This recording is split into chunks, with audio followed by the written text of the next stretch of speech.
Another chess game review and rewind tayo. My opponent is from India. So white ang opponent, siya ang first move. Move siya sa pawn to e4. Move ko naman, pawn to e5. Move siya ng bishop opening.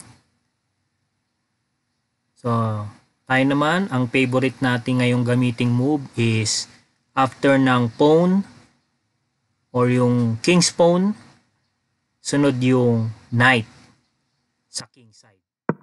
So knight to f6. Move niya, knight din sa king side, knight to f3. Ang next move ko, knight to c6. So, gagamit tayo ngayon dito ng 2 knights defense. Yan. Supportado tayo ng dalawang knights dito sa ating defense.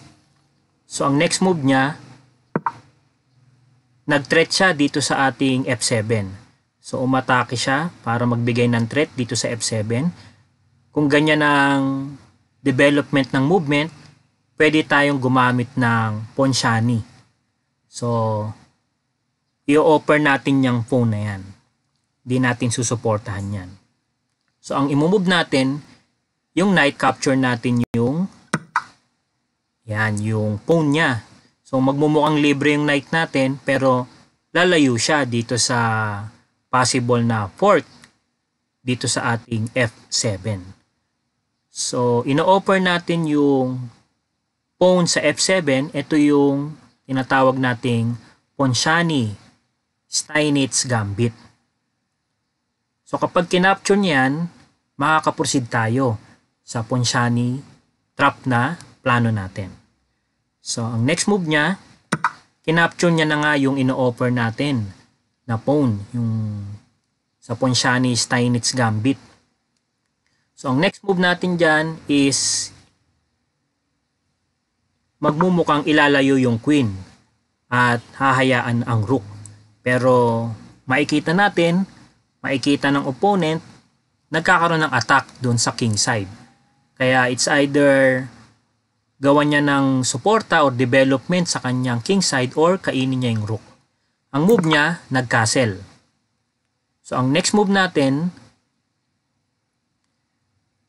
atakihin natin yung side na yon ng king. So bishop to c5. So, pwede ulit siyang magkaroon ng development para magkaroon ng defense sa kanyang king or i-capture niya na yung rook. So, kinapture niya na nga yung rook. So, dito na tayo magsisimula ng atake. I-execute na natin yung trap natin gamit ang Ponciani Steinitz Gambit. So, ang una natin gagawin dyan is i-capture natin yung pawn niya gamit ang knight.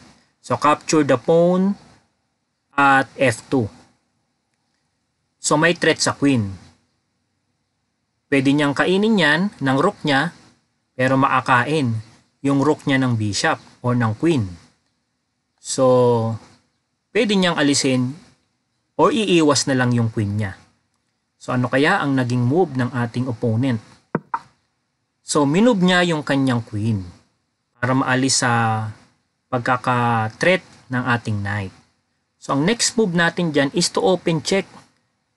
To give open check, aalisin natin yung knight and open check gamit ang bishop. So, yun ang next move ko. Yan, naka-check na yung king niya. Pwede niyang iusog yan, pwede niyang harangan. So, marami siyang pangharang dyan. Pwedeng queen, pwedeng rook, pero useless naman yun. Pwedeng pawn. So ano kaya ang kanyang gagawin? Ang next step niya, harangan niya ng pawn, yung pagkaka-check sa king niya. Pero dito kasi may isa pang threat, etong h2 niya. Kaya check. So checkmate ang opponent gamit ang Ponciani Steinitz Gambit trap and after 9 moves.